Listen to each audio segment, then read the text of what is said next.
Hey y'all. So I had a baby almost 2 months ago, which is crazy that the time is passing so fast. And in that time, I basically have just had a lot of reflective moments where I've kind of thought about the fact that, like, one, I can't believe it's my second baby, and two, I think we're done. So this is it. So I kind of wanted to do a little video just to like recap the differences between um, the two experiences because they've been so radically different. The first thing, and this isn't exactly an advice video, this is just me kind of sharing my thoughts and my experiences, but I actually think a lot of it will be really helpful. So first things first, I have a 2.5-year-old and I have a 7-week-old. So one of the first things that like really stood out to me this time around, so for reference, the first time around I had a fibroid, a really big fibroid, like it was the size of a grapefruit.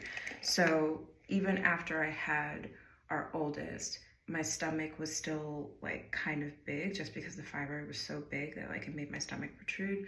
So I had kind of like, it was my first baby. I just didn't have really any expectations. This time around, I had since had the fibroid removed. So I was kind of expecting that I would have, you know, kind of just like a smoother time just because the fibroid was such a difficult, challenging part of that first pregnancy. So having said that though, I have the baby, he was delivered via C-section, which was fine. My first one was a C-section as well, so at least it felt somewhat familiar. The curveball is that I am back to my pre-pregnancy weight, but nothing fits. And I saw this video forever ago where this woman talked about how like when you have a baby, your body can change, not necessarily everyone, but some people, their bodies change in all these different ways, both from actually being pregnant and from being a parent. So she talked about how like when you're bending over and like breastfeeding your baby or from picking up your kid, like all these different muscles that we're using repetitively day in and day out affect how our body actually is like standing or not standing, or like how it's upright or not upright. So anyway, I kind of had that in mind. I was really thankful that I came across the video, but obviously I was hoping that that wouldn't be the case and it wouldn't be my story.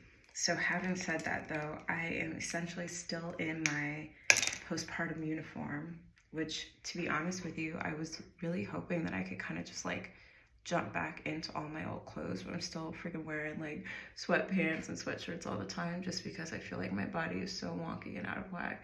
And that is something that I distinctly remember from when I had my oldest. I just think it took probably about a year, to be honest, for me to feel like myself again, to feel like the clothes were like sitting the way I would want them to sit. It was just such like a bizarre experience because it kind of showed me that like when I dress, it's not so much about like how it actually fits, but like how you feel in the clothes. So that has just been definitely the case this go round as well, which I think is like really fascinating. Another thing is that, like I said, I have a 2-year-old, so she actually has been one of the most pleasant surprises of this whole deal. For starters, she has been so sweet with the baby. Like, when I say so sweet, I mean so sweet. Like, I couldn't have even anticipated that she was going to be as loving and kind and gentle. I think the trade-off is that she still, I think, feels a bit attention, I think she still feels like she's not getting enough attention. So the tricky side effect of that is that even though thankfully she's been really sweet with the baby, she is pretty quick to have a tantrum. And when I say pretty quick, like it's kind of like whatever it takes just to be seen. Her feelings, I mean, obviously I think it's just the age. It may have been like this even if we hadn't had another baby, but I do think she sings a little louder, she cries a little harder, like everything has just been like amplified.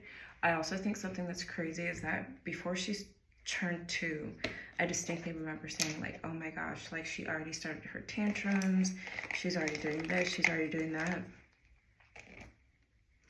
Little did I know, what I thought were tantrums were really just like these little cute little moments of like expressing like her desires or wants or frustrations or whatever. Now, like the other day, y'all, we had to go to like urgent care or something. She's in school and she's always sick. So anyway, there was this doll in the freaking CVS. It was like at the back of the store, and just like a proper little kid, she managed to spot that doll. I mean, it was literally over behind like the pharmacy counter. I don't even know how she could see it from all the way over there. Anyway, she asked me for the doll. I told her no, and I took the doll from her. You guys, she literally dropped down to the ground like something out of like an old school R&B video, and like threw her hands back, and she just burst into tears and she started crying. And you know what the craziest thing is? Like, not that I wasn't like a little, not embarrassed, I don't think that was the word, but not that like I wasn't like, oh, this is frustrating, like I'd rather not have to go through this with her. But I totally got it. Like, imagine you're really excited about something. If you want something, you get on Amazon. If you want something, you like go online and you get whatever you need, or you run out to the store real quick. She doesn't have any of that autonomy right now. So I get it, baby girl. I totally understand like the frustration. So all I did is kind of laugh it off. But that was probably my first, like, she laid out in the middle of the store. She wasn't laying out, actually. She was like on her knees, but she was devastated. And it just kind of made me laugh, because I was like, man, when you're this age, the world is so small. So I think that's just, you know, kind of something that I always had to remind myself of, like, when we're kind of like navigating different things with her. I think another thing, and maybe this is just like me getting older, maybe this is just, you know, I honestly don't know what the difference was. I will say the first time around, we were in the middle of a pandemic, we were still in quarantine, like maybe mentally I was just in a different space. But when I tell you, I do not remember being so tired, like exhausted. And to be honest with you, I was already tired before we had the baby, right? So like, who's to say like it's not just like the season that I'm in? But when I say that like having a newborn and a toddler at the same time is like such a wild experience to me.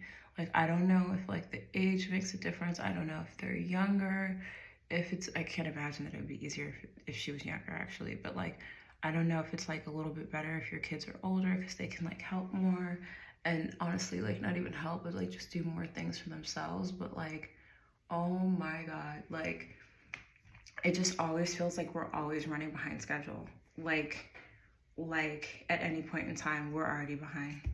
And it's just crazy, because it's one of those things where it's like, we just had to be flexible. And my husband, he's so sweet, because I always have these like huge plans for the day, and like all these different things that like I want us to do and get done. And we'll get through like the first activity, and we already started an hour and a half late, and like I'm still kind of like trying to feel it out, and he'll just write it out, but he knows we're not going to make it to the park and to the grocery store and back to the house to do game night. Like, he just knows it's not going to happen, but he lets me think it's going to happen for a little bit, and for that I love him and I appreciate it. So yeah, it is just really challenging. Like, when I say like we are tired, we're like exhausted. And the thing that's so crazy is, it's like, I don't know how I forgot all this. Maybe it was just different with Naomi, I don't know. But like, we literally had to like shift over to shifts, because I was like, I just don't know another way that we can do this without like going crazy. Because in the beginning, he was so tiny and everything was kind of like all hands on deck. Whereas like, we finally are getting to a place where it's like, hey, you go to bed in the earlier part of the night, which is kind of tricky, because we're kind of both, I used to be more of a night owl, but we're kind of both like night people up until a certain point. He definitely has more gas in his tank for like a night out than I do, but I kind of like to piddle and like decompress and wind down like in that early part of the late night. And so now what I've been trying to do is like go to sleep. But the problem about that is like, if I want to spend time together, or if I want to like fold laundry, or if I want to try to do like, you know, organize my closet or something like that, it just feels like I'm trying to pack all these different like things in the same thing. I was like, I need to sit down and treat this like an event, and just like put together a schedule. And even if I can't like execute it on a daily basis, at least it'll give me, you know, like maybe a framework or something. Cause like, it's like, I feel like life is just very unpredictable right now. I guess that's what I'm trying to say. And that has been like a little bit, not of a surprise, but like it doesn't make it easier. Like even though you knew it was probably gonna feel a little bit crazy, it didn't necessarily make it easier. So I say that to say that like I do the first shift, like sleeping wise. Like so technically he does the first shift. I sleep until about 2 or 3 a.m. And then from 2, 3-ish, I take over. Because also like the cool thing too is that like you, if you're blessed enough to have a partner, Lord, my heart goes out to people who are doing it by themselves. Because like it just, that shit blows my mind. Like I literally like all the flowers to you, like all whatever, because it's like it's hard with grandparents around, it's hard with siblings around, it's hard with a spouse. Like I cannot imagine like people who like they're doing it on their own. I digress. Anyway, but we kind of started to find this like natural groove where it's like he was really solid in that early part of the night, whereas like I was like about to pass out, right? And then I would kind of like watch him start crashing, kind of like that 2 to 3 pocket. So naturally it was just kind of one of those things where it's like, why don't I just sleep and then you can pass out like when you're kind of, because like Lord, the poor baby, it was just like the milk, it was a mess. So anyway, so then I took over and I started doing like that late night, early morning shift. And I do think that it's helped. The only thing that messes it up is if I don't go to sleep early, which comes back to my toddler. It's so funny. We have a whole new baby in the house and like literally everything still revolves around Naomi just because she is so intense. So anyway, we have kind of like realized, and I text one of my girlfriends who like her kids are really similar, like age gap from our kids. And I was like, are you tired all the time? That was my first question. And my second question was like, what are you doing to like mitigate that? And she was like, oh, she kind of asked me some questions, like was feeling it out. She was like, oh, like you think it's like a physical thing? Like, and I was like, no, like I'm just exhausted. And I feel like, it's really tough with our toddler. And she was like, oh, what time does she go to bed? And I was like, oh, she goes to bed like 9:30. She was like, oh girl, no, 8 o'clock. Like she was like, first things first, she was like, shave the time. So one of the things that we tried to like roll into this whole deal is having her go to bed earlier. So the recommendations that I saw online was like, push it back 15 minutes every week. So it's like you chop the time. So thankfully it's kind of working. And I say kind of just because like our days aren't as always as organized as we'd like to be. But if we can have her in bed by 8:30, it like just feels like a win, because we have this little pocket where we can like watch a show or like have a snack together or just like talk about like whatever it is that we need to talk about. And it's so nice like to be able to do that, like even though the baby may not be asleep, it's really nice to do that without like, she wants to hang out and she wants to play and like all those different things. It's just better to have her, in her bed or whatever. And we're able to have that time together, just us, and then go kind of like into our shifts for the night. So yeah, that has definitely been very, very helpful. That's all I got for today. I'll share more later.